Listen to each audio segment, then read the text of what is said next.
Next po, milyunan. 6 million.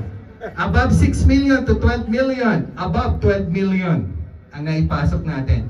Contribution to income generation. Yan, kaya natin to? Yan. The lead contributor will earn the full points. So halimbawa, 6, 12, 18 kapag ikaw ang lead. And then yung kasama mo, mga members mo, half. So 3, 6, 9 ang makukuhang points. Okay, maximum po nito 30. Kaya lang po teka lang ulitin natin. Kapag na-maximum mo na yung 30 sa A, 8.1, kahit maglagay ka dito, tapo na. Kasi naka-maximum ka na eh. Ang maximum ng A is 30. Okay, so kung kulang ka doon, iyon po yung ibig sabihin yan eh. Hindi mo pa nakukuha yung full number na 30, pwede ka pa magdagdag sa A. Okay po, gets po yan ha. Baka akala nyo 30 doon, 30 dito. Hindi. Pag A, 30 yung total niya. Okay. So, income generation. Meron taga food innovation dito? Wala. Ano ay tayong kasama taga food innovation. Yung mga product natin binibenta sa food innovation, umabot ng 6 million yung kita within that cycle. Now, within that cycle, naka-6 na million. Ang kailangan lang copy of financial report showing income generated from the sale of products developed by the faculty, duly certified true and correct by the accountant. And then, copy of certification signed by the Chief Administrative Officer or its equivalent. Si Ma'am Beth. Acknowledging the faculty's contribution to income generation. Ay, parang hindi pala. Dahil dalawa tayo, CAU Finance at saka CAU Admin. Ang CAU Finance natin, si Budget Officer, si Ma'am Lay. So, pirma ni Ma'am Lay at saka financial report lang. Basta 6 million. Below. Below 6 million. O, ang tanong dito, ang naibenta lang doon sa food innovation 3,000. Meron ba siyang points? Meron, kasi below 6 million yun. O, diba? Piso ang naibenta, isang product lang. May points ba siya? Meron, kasi below 6 million yun. Yun ang definition niyan. Kahit piso lang na benta, mayroong points kasi below 6 million. Pag nag 6 million and 1 peso ka na, or di kaya 6 million and 50 cents, doon ka na.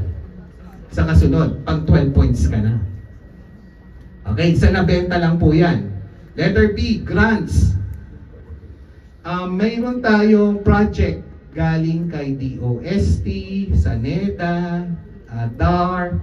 Sino pa ba man nagbibigay sa atin ng mga budget? PSA. Basta, ayun, yung PSA nag-down ng budget sa atin. May points po yan. Copy of Notice of Transfer Allocation of Funds downloaded from the account of the funding agency to account institution. Ito po ganito, minsan may partnership tayo. Kagaya ng project namin last JC. Buong Region 3 yon. Pero ang pondo, hindi naman sa BSU papasok. Kasi ang lead namin ay Tarlac State University, TSU. Member kami.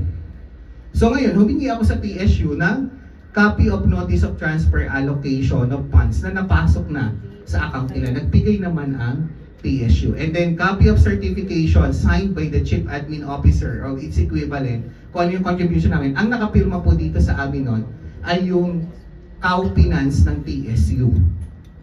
Tapos, certified po ni Ma'am Malyari na kami ay member kahit kami ay taga-Bulso. Nabigyan po kami ng points dyan. Ang naipasok nun ay 12 million. Mga 12.5 yun eh. So, meron kaming points na nakuha. So, pwede po yan kung may partner tayong other university na nabigyan. Pag income, tahimik ko na nagtataas ng kamay. Ano? Walang, teka, milyonan to eh. No? Income from project with industries.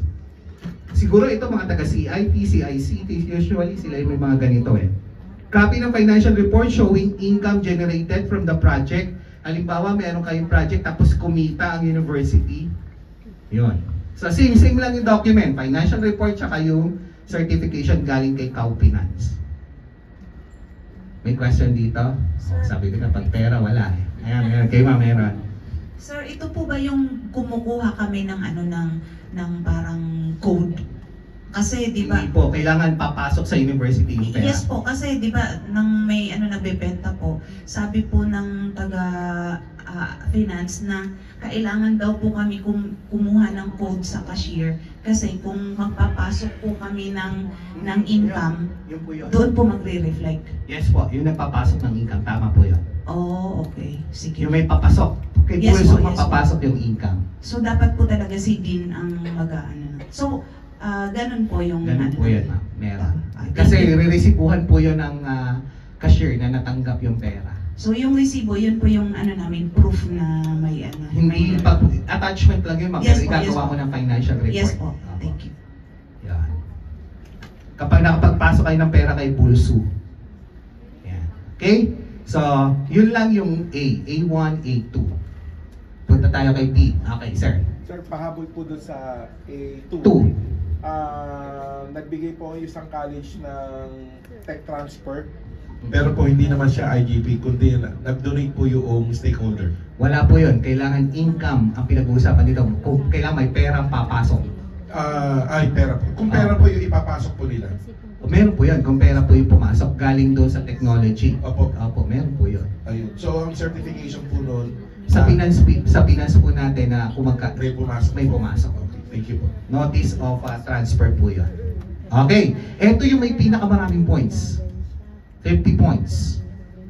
Okay, kanina 30 yung pinag-uusapan natin.